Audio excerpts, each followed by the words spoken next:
What's good, y'all? What's good, NBA fans? My Wizards are out of the playoffs, but I'm just gonna be a fan. The team that I'm supporting for the playoffs is the Oklahoma City Thunder. That's the team I'm going for. I feel like they got the best chance, but we'll talk about what they have a best chance at. But we'll go over the picks in a second. So let's get to it. Bracket challenge 2019 NBA playoffs. Let's get it. Alrighty, so the first round we have here. We got the Warriors versus the Clippers. Patrick Beverly, he's a pesty. He's a pesky player. They got a good team. Lou Williams, Shea Gilgeous-Alexander, Montrezl Harrell. They got a really good bench, but they're just not going to be enough for the Warriors. Let's get through that pretty quickly. We'll say 4-1, one game. I'll say the Clippers will win one game at home. Jazz versus the Rockets. I don't know if y'all saw Patrick Beverly giving Jay Crowder tips on how to guard James Harden, but that was pretty funny. I think they're just too much for the Utah Jazz. The Jazz are a pretty good team. They're really good. They're really good defensively with Gobert, Donovan Mitchell, Jay Crowder, Ricky Rubio. They got a really good team. I like that team. Joe Ingles, he can shoot the ball. He's a pretty good defender as well. But they're just not enough for the MVP James Harden and Chris Paul and Clint Capella, Eric Gordon off the bench. Now this will go to 6 games. This is going to be a 6-game series. It just comes down to home court advantage. Houston has home court advantage in that. So we'll go down here. OKC versus Portland, which is a very intriguing matchup. The battle of the point guards with Dame Lillard versus Russell Westbrook, Mr. Triple Double. Paul George, who could arguably be the MVP of this year. Playoff P. We'll see how he does against the Blazers. The thing hurting the Blazers is Nurkic, man. Nurkic broke his leg in a horrific injury. I think if they did have Nurkic with home court advantage, I think they possibly could beat the Thunder because the Thunder has been really inconsistent this year. So I think they could have beat the Thunder if they had Nurkic, but they don't. Ennis Cantor is going to be their backup big, playing a lot of minutes. He probably will have to start. Myers Leonard might get a little playing time here and there. CJ McCollum is really good, of course, but I think Paul George and Russell Westbrook are just too much for the Blazers. The Blazers are going to lose again in the first round with the higher seed. This is my upset pick here, the Spurs. I got the Spurs over the Nuggets. The Nuggets, this is their first time in the playoffs since 2010. I got the Spurs going to win that. That's my upset. I like the Nuggets though with the Joker and Will Barton, but I think DeMar DeRozan, Greg Popovich, and LaMarcus Aldridge are just too much for them. So the West, we're gonna have the Golden State Warriors winning again. I think the Rockets. It just comes down to missing Trevor Ariza and missing that defensive presence for real. I think last year the Rockets had their best chance. I think they missed their opportunity, and I think the Warriors will prevail in this one. This one will also go to 6 games. It's not going to go to 7, but they will win in 6 games. No more than 6 games. I'm going to go with OKC over San Antonio. San Antonio probably could win that series, but once again, I'm going to go 4-2 OKC. OKC will have the home court advantage in that one.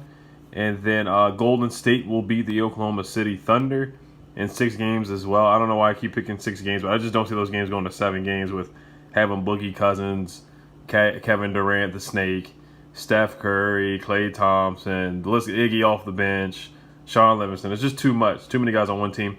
Milwaukee beating Detroit. That will probably be 4-1. I just don't see Blake Griffin and Andre Drummond beating and Reggie Jackson beating the Bucks. I just don't see that happening. Boston versus the Pacers. The Pacers could upset the Boston Celtics. They really could. I'm gonna say that one goes to 7 games just because the Celtics are so dysfunctional. Kyrie Irving doesn't want to be there. Nobody wants to play with Kyrie Irving. Jason Tatum doesn't want to play with Kyrie Irving. Jaylen Brown, all those guys like him. It looks like they don't really want to play with Gordon Hayward. I think the Boston Celtics were better last year without Kyrie Irving and Gordon Hayward. They were just a better team without those guys. Indiana Pacers, if they have Victor Oladipo, I would pick the Pacers to beat the Boston Celtics, but they really are missing that star in Victor Oladipo. The Sixers beat the Brooklyn Nets. D'Angelo Russell had a heck of a year this year, most improved player to me this year. I got the Sixers winning that one.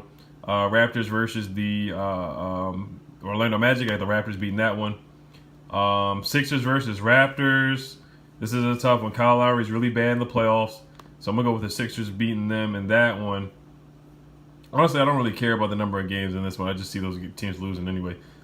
Sixers beating them. I got them beating them in about, we'll go with, if it goes to a game 7, I think Kawhi is too much for them, so I'll go 6 games. Bucks, I got the Bucks winning that one, and then I got the Bucks beating the Sixers in about 7 games. I'm gonna go with the Bucks beating them in 7 games. So now we have Bucks versus Golden State Warriors. The Bucks played really well against the Golden State Warriors this year. They really kicked their butts in Oracle. I remember everybody remembers that game on TNT. They beat them by like 30 points in their own house.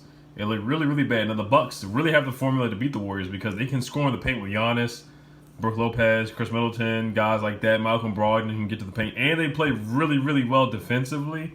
So those are the scary things. They have the formula to beat the Golden State Warriors because not only can Milwaukee take it to the basket, but they can shoot the ball outside as well. And Giannis is just a freak of nature.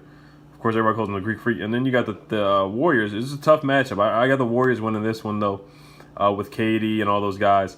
I just think they're going to win this one 4-2 as well. I just don't see a lot of Game 7s here. I really don't. So that's the conclusion of that one. Just got the Warriors winning again. They're just too much. They got too many guys on one team, man. I can't wait to see the Warriors break up. I really can't wait. I can't wait for this playoffs to be over.